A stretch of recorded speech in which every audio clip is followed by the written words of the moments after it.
કરે તો તનતોડ પરિશ્રમ કરે છે અને જો ગુસ્સે થઈ જાય તો ચટકા પણ ભરે છે.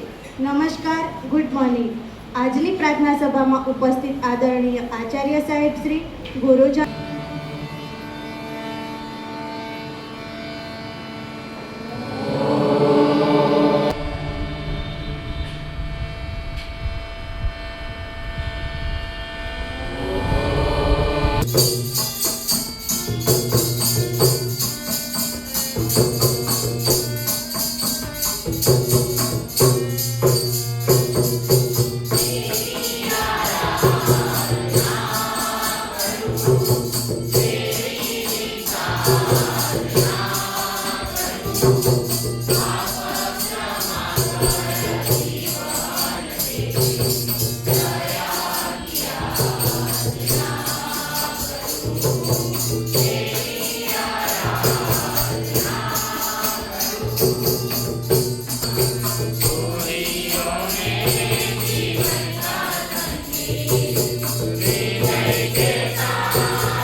ठहरो नारी संकल्प अश्रुधर दे अपने तुम दान कर चुकी पहले ही जीवन के सोने से सपने नारी तुम केवल करता हो वास रगत लगभग जल में जीऊत छूट सी बहा करो जीवन के सुंदर संकल में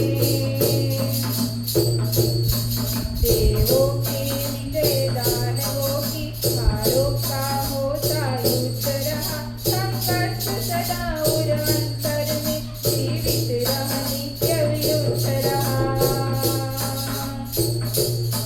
साधु से नीचे आंचल पर मन का सबूत रखना होगा तुमको अपनी चित रेखा से यह संधि पत्र लिखना होगा.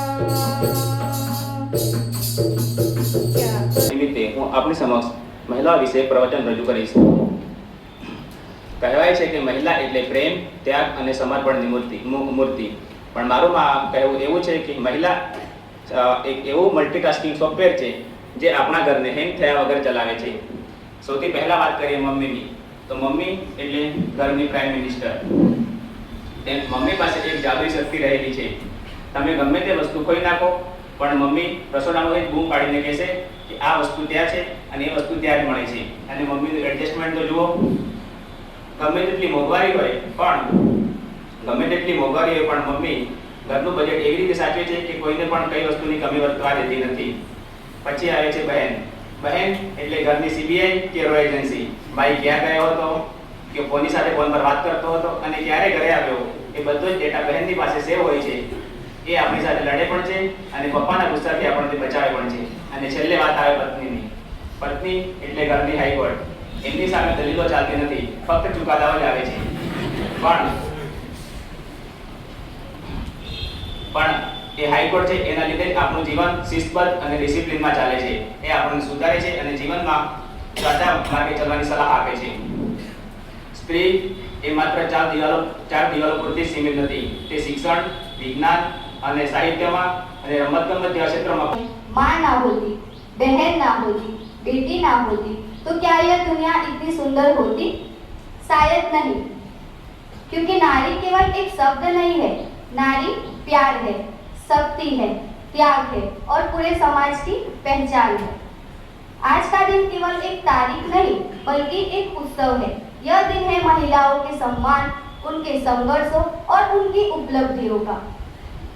आज हम अंतर्राष्ट्रीय महिला दिवस मना रहे हैं, जो हमें याद दिलाता है कि महिलाओं का योगदान हर क्षेत्र में कितना महत्वपूर्ण है. नारी केवल घर की जिम्मेदारियां नहीं संभालती बल्कि वह पूरे समाज को आगे बढ़ाने की शक्ति भी रखती है. जब हम इतिहास की ओर देखते हैं तो हमें कई प्रेरणादायक कहानियां मिलती है. रानी लक्ष्मीबाई ने अपनी तलवार से यह साबित मैं नारी हूँ, मैं कली हूँ, मैं फुलवारी हूँ, मैं दर्शन हूँ, मैं दर्पण हूँ, मैं नाद हूँ, मैं गर्जन हूँ, मैं बेटी हूँ, मैं माता हूँ, मैं बलिदानों की गाथा हूँ, मैं द्रौपदी हूँ, मैं सीता हूँ।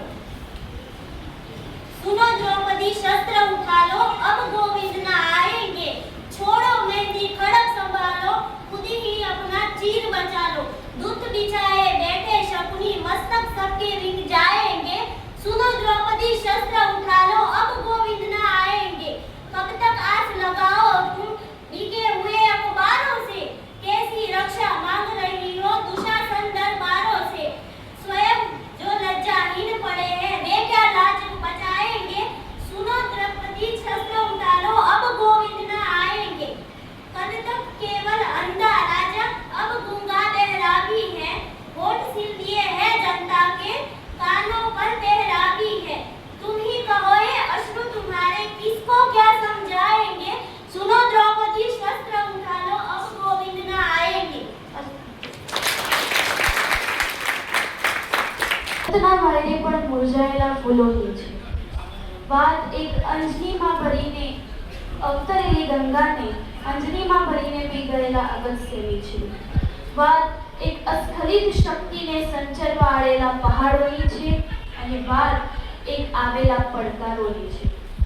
આ પડકાર વસંતનું વરજાયેલું ફૂલ અને અસ્ખલિત શક્તિ એટલે નારી શક્તિ.